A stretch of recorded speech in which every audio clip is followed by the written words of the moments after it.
إن الحمد لله نحمده ونستعينه ونستغفره ونعوذ بالله من شرور أنفسنا وسيئات أعمالنا من يهدي الله فلا مضل له ومن يضلل فلا هادي له وأشهد أن لا إله إلا الله وحده لا شريك له وأشهد أن محمدا عبده ورسوله أما بعد فإن أصدق الحديث كتاب الله وخير الهدي هدي محمد صلى الله عليه وآله وسلم وشر الأمور محدثاتها وكل محدثة بدعة وكل بدعة ضلالة وكل ضلالة في النار. Donc on continue bi'idhnillahi azza wa jal l'explication en langue française du livre intitulé A'lam sunnati al-manshura li'i'tiqadi at-ta'ifati an-najiyati al-mansura li Cheikh al-Allama Hafiz Ibn Ahmed al-Hakami rahimahullah ta'ala. On s'est arrêté la semaine dernière à la question 129. On a expliqué la question 130 et on est revenu à la question 129. Pourquoi ? Parce que le shir dans cette question et dans cette réponse, il va nous faire part de manière indirecte des piliers parmi les piliers qu'on a étudiés la semaine dernière. Et donc on avait vu qu'il y avait 4 piliers.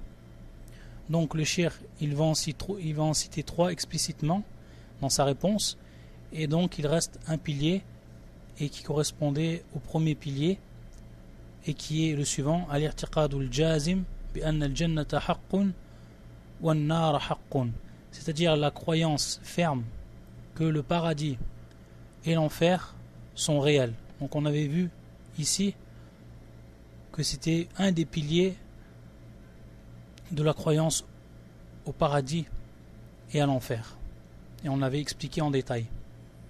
C'est ce que le shir n'a pas cité, mais on va le comprendre de toute manière à travers sa réponse. Sinon on va citer de manière explicite les 3 autres piliers, et qui sont les suivants. Donc lorsqu'il dit à sa réponse, ou plutôt à sa question, lorsqu'il pose sa question, il dit Ma ma'na al-iman bil jannati wan nar, ma ma'na al-iman bil jannati wan nar, c'est-à-dire quelle est la signification de la foi au paradis et à l'enfer. Ensuite il va répondre et il va dire Ma'nahu at-tasdiq al-jazim biwujudihima wa annahuma makhluqatan al-an. Donc ici 2 piliers. Lorsqu'il dit le shir Ma'nahu, c'est-à-dire la signification de cette foi, donc croire de manière ferme, al-jazim, de manière ferme, biwujudihima, donc de leur présence. Et ensuite on voit après qu'il dira l'an, donc croire en leur présence actuelle également. C'est quelque chose qu'il faut préciser, actuel, parce que comme on va le voir et on va y revenir dessus et détailler, que certaines sectes de l'islam ont dit que le paradis et l'enfer ne sont pas présents actuellement et qu'ils seront présents qu'après le jour du jugement. Et ça, c'est faux. Et c'est un point où les gens de l'innovation se sont égarés.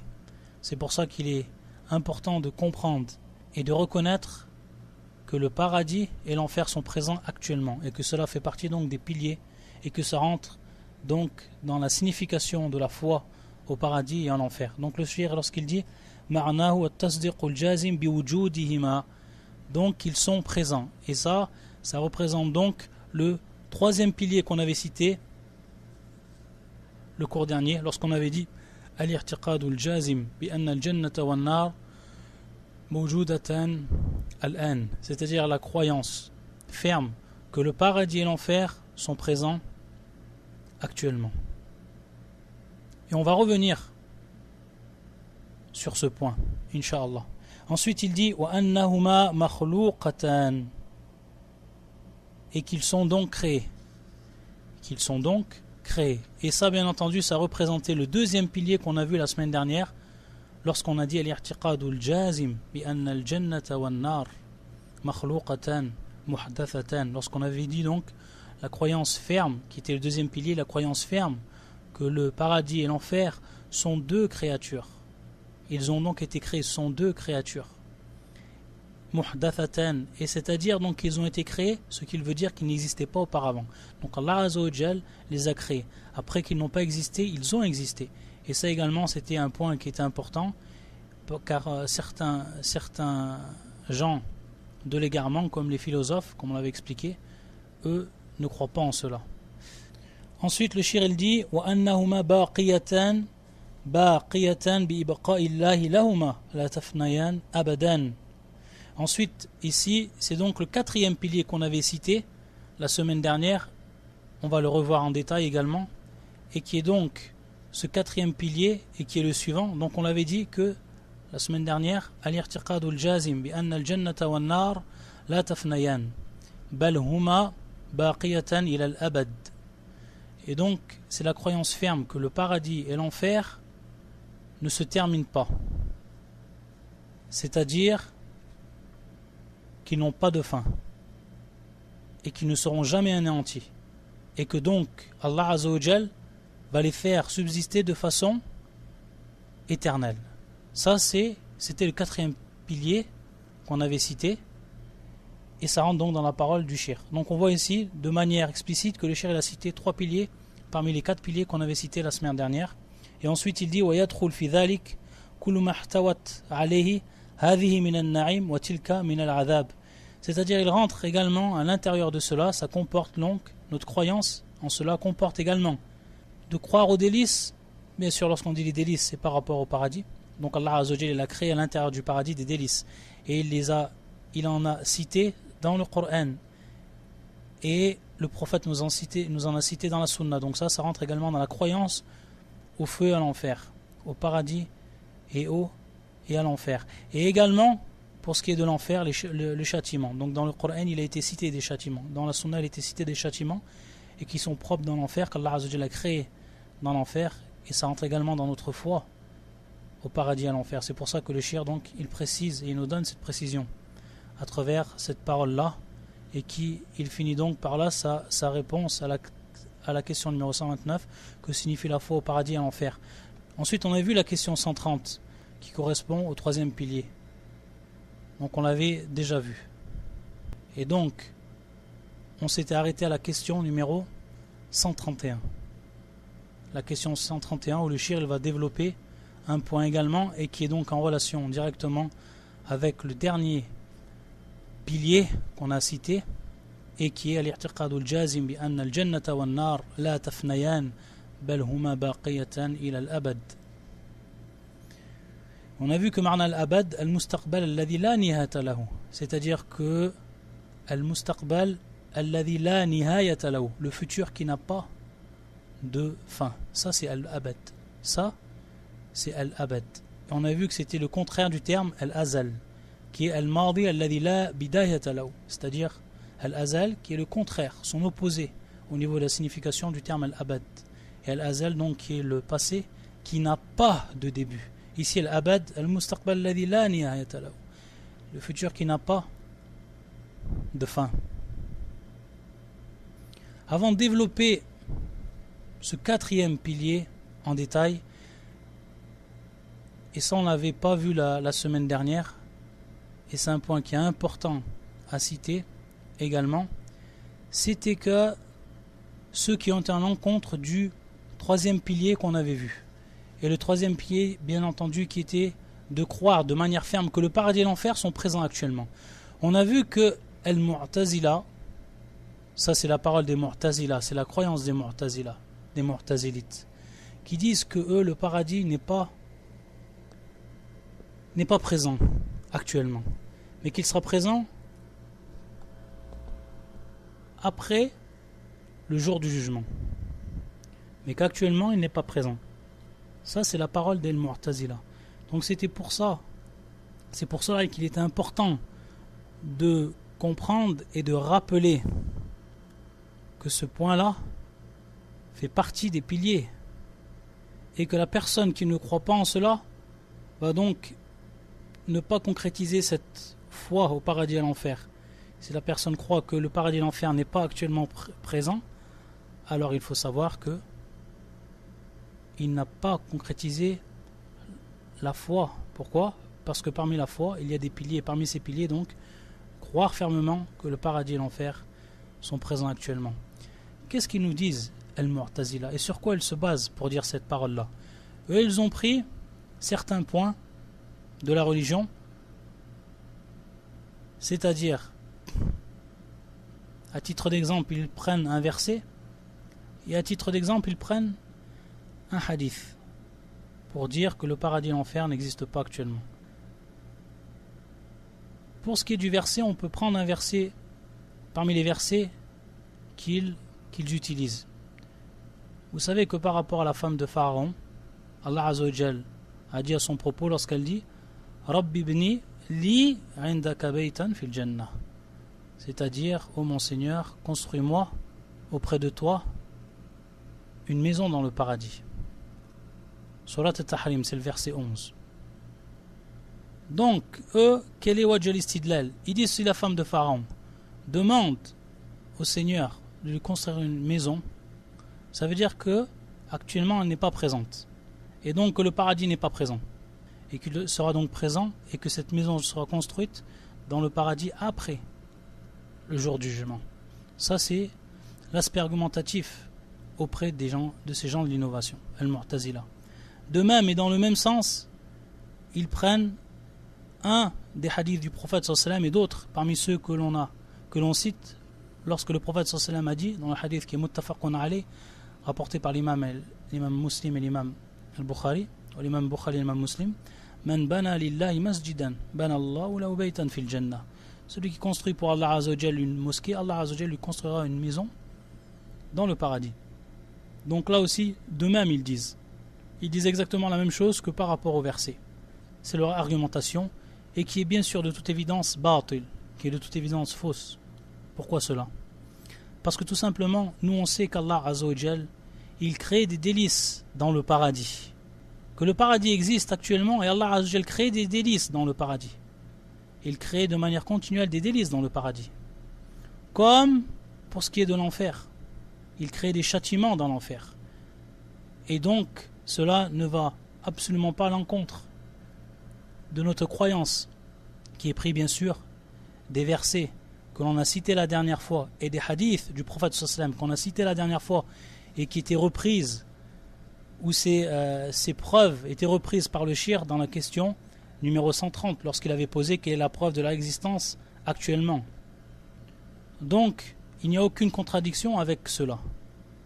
Et il faut savoir que lorsque les gens de la sunna et du consensus, ils ont reconnu, accepté ces preuves, et ils ont bâti donc leur croyance sur ces preuves du Coran et de la sunna. C'est-à-dire qu'ils ont réuni deux vertus. La première vertu, al-mubadaratu ila tasdiq ma akhbar Allah wa rasuluhu. C'est-à-dire qu'ils se sont donc empressés de croire à ce qu'Allah Azza wa Jal a dit, ce qu'il nous a informé et ce que le prophète sallallahu nous a informé. Ça, c'est la première vertu des gens de la sunna et du consensus dans ce point. Et la deuxième vertu, al-musara'atu ila al-imtithal li hadhihi al-umur wa at-tanafus ila hadhihi al-a'mal as-salihah. Ils se sont donc précipités à accomplir donc ces œuvres, tout en bien entendu en le faisant en obéissant à Allah et à son prophète. Et ils se sont concurrencés également dans ces œuvres vertueuses. Donc ils ont fait deux choses, les gens de la sunna, par rapport à cela, et par rapport donc à ces versets, et par rapport à ces hadiths du prophète sallallahu alayhi wa sallam. Ils ont donc réuni deux vertus, contrairement donc aux gens de l'innovation, ici en l'occurrence Al-Mu'tazila. Et également ils vont prendre comme preuve un verset du Coran qui a donc ici un aspect argumentatif qui va être de d'ordre général, qui va avoir un sens général, et qui est le verset suivant, Kullu shay'in halikun illa wajha. Ça s'affiche sur Al-Qasas, qui est le verset 88. Kullu shay'in halikun illa wajha. C'est-à-dire que toute chose va disparaître sauf son visage. Toute chose va disparaître sauf son visage. Et bien sûr ici al-fana qabla yawm al-qiyamah, c'est-à-dire que tout va disparaître avant le jour du jugement. Ils prennent ce verset et ils disent si le paradis et l'enfer seraient présents actuellement, alors ça voudrait dire qu'ensuite Allah Azza wa Jal va les exterminer par rapport à ce verset, et donc ensuite qu'il va les recréer une nouvelle fois. Donc ici, bien entendu, ils disent que cela n'est pas valable. Cela n'est pas valable. Donc, le paradis et l'enfer ne sont pas présents actuellement, ils seront présents après, donc le jour du jugement. Ça, c'est la croyance des Mu'tazila. Et ils prennent comme argument ce verset. Comment on y répond? Il faut savoir, dans un premier temps, que cela est un aspect argumentatif qui est d'ordre général.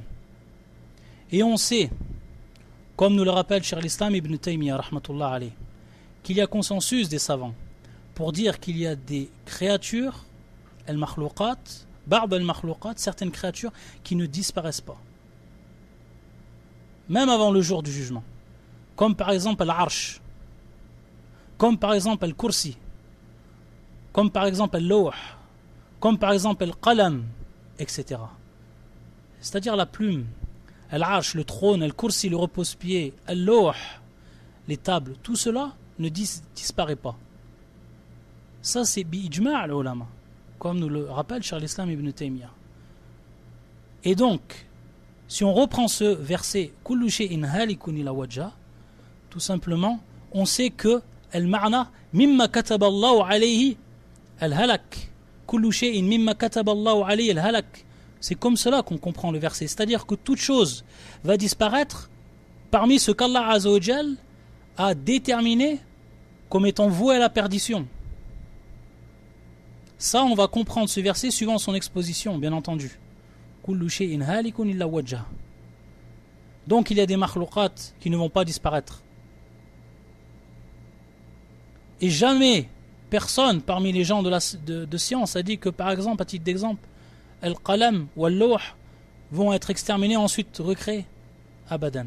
De même al-jannah ou al-nar. De même le paradis et l'enfer. Ce sont des makhlouqat, des choses créées. Des choses qui sont créées, mais elles ne rentrent pas dans ce verset. Kullu shay'in halikun ila wajha. Comme n'a pas rentré dans ce verset le kursi, al-arsh, al-qalam ou al-lawh, etc. Donc c'est comme ça qu'on leur répond. Et bien entendu, on répond donc à ces choubouat, on répond donc à ces ambiguïtés et ces doutes qu'ils mettent en venant avec ces preuves, pour leur prouver donc de manière claire que ces preuves n'ont aucune valeur par rapport à leur aspect argumentatif tel que eux, ils l'ont voulu.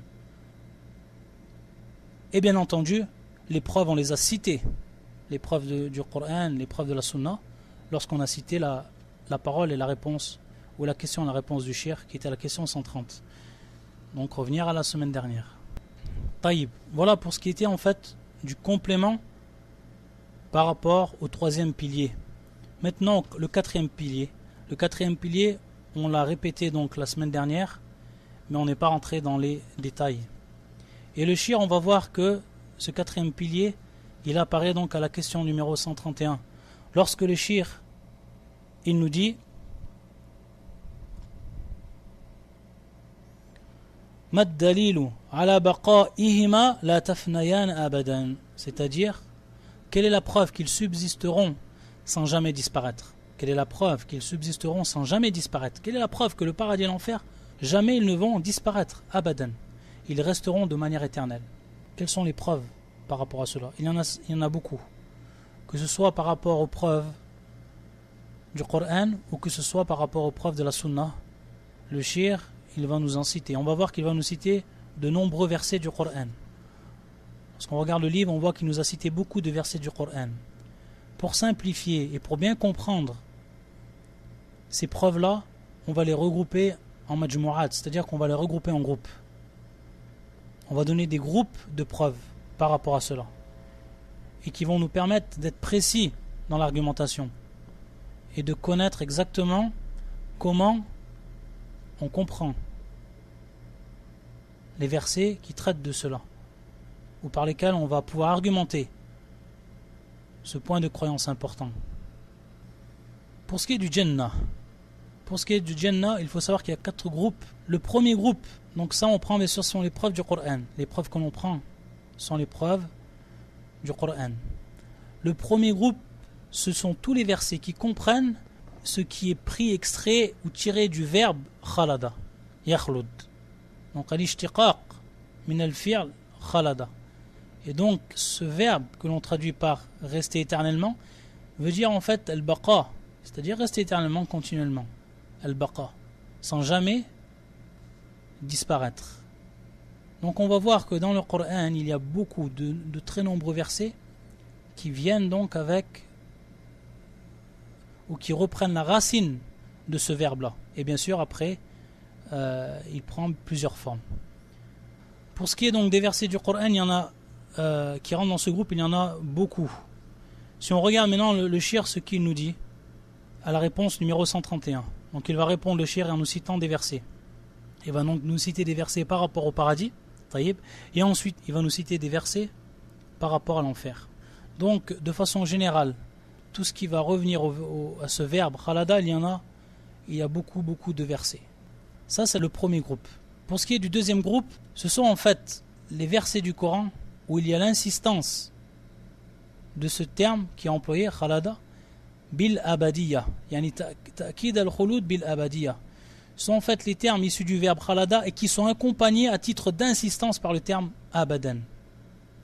Par le terme abadan. Donc on voit que abadan vient ici appuyer le terme ou le verbe khalada, ou ce qui est extrait al-ishtiqaq min al-fi'l, ce qui est extrait donc du verbe.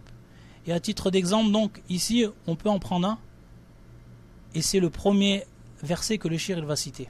Donc on va s'en tenir principalement au verset que le shir il a cité, et le verset c'est le suivant: Khalidina fiha abada, dhalika al-fawzul azim.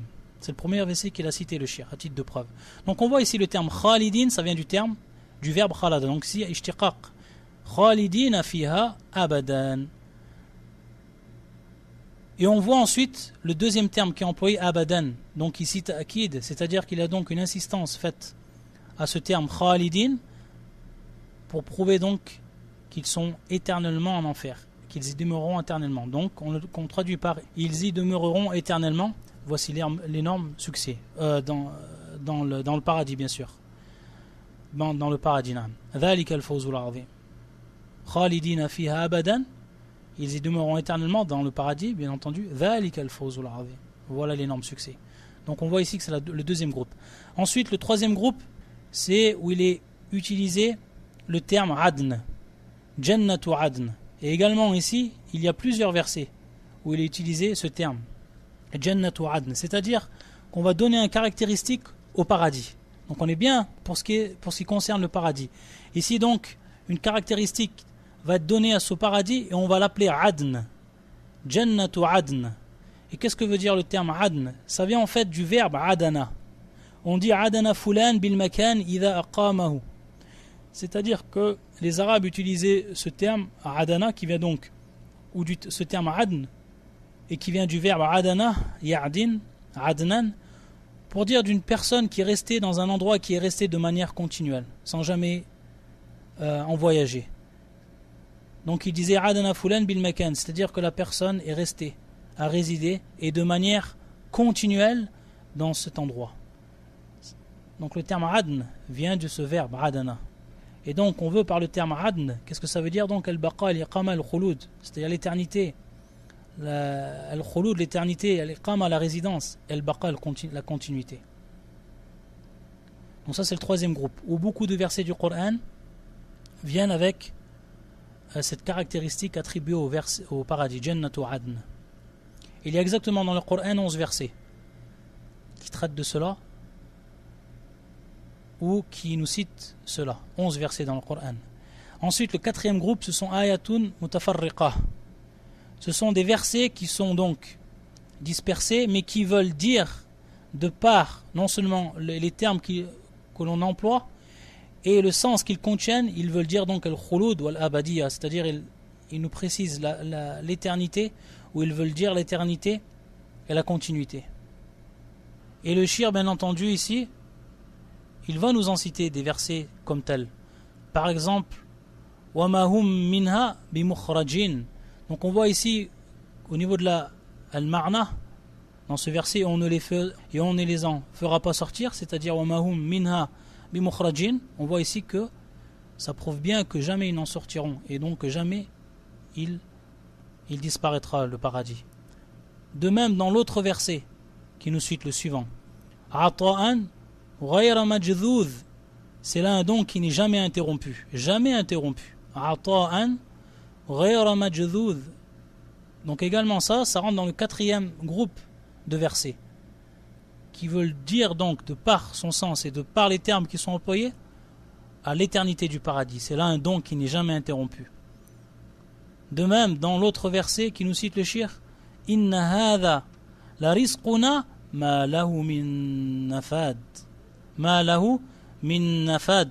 Ce sera notre attribution inépuisable.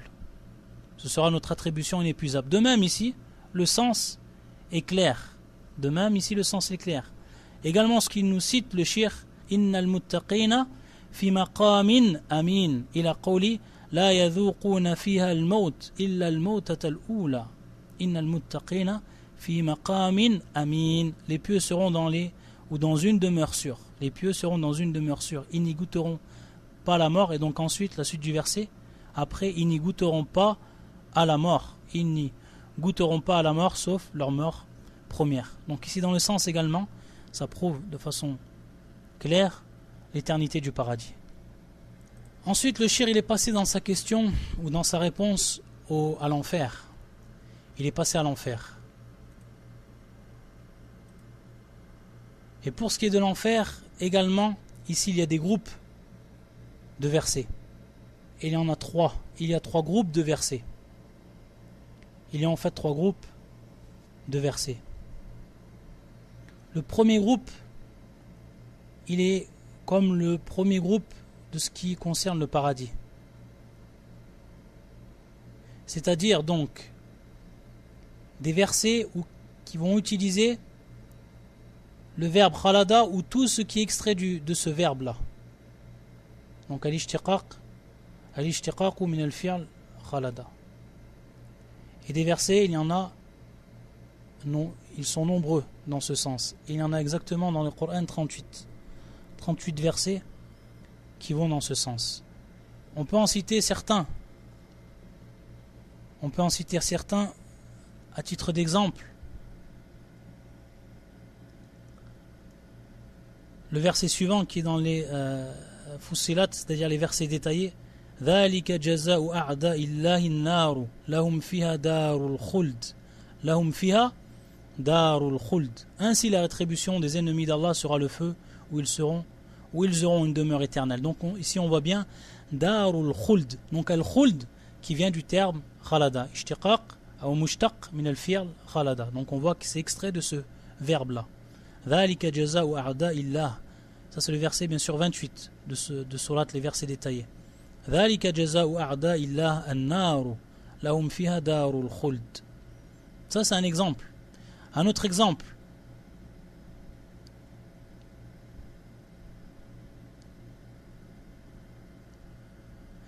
Un autre exemple que l'on donne à surat qui est pris donc de surat l'Exode et qui est le verset 17. فكان عاقبتهما أنهما في النار خالدين فيها وذلك جزاء الظالمين. Ils eurent pour destinée d'être tous deux dans le feu. خالدين أو خالدين فيها نعم خالدين فيها, d'être tous deux dans le feu pour y demeurer éternellement. فكان عاقبتهما أنهما في النار خالدين فيها وذلك جزاء الظالمين. Ils eurent pour destinée d'être deux ou d'être tous deux dans le feu pour y demeurer éternellement. Donc on voit ici khalidain et qui vient bien sûr du verbe khalada. Donc mushtaq min al-fi'l khalada. Et des versets donc, il y en a 38 qui vont dans ce sens. Et le shir il en a cité un. Le premier qu'il va citer au niveau de l'enfer, c'est le suivant. Illa tariqa jahannama khalidina fiha abada. Khalidina fiha abada. Sauf qu'ici, tout comme ce qui concernait le paradis, il y a une insistance lorsque il cite Allah Azza wa Jal abada, c'est-à-dire qu'il vient insister, il vient appuyer donc par ce terme-là abada, comme pour le paradis. Ça rentre donc dans le deuxième groupe. Le verset qu'on a lu donc ça rentre en fait dans le deuxième groupe. Illa tariqa jahannam khalidina fiha abada.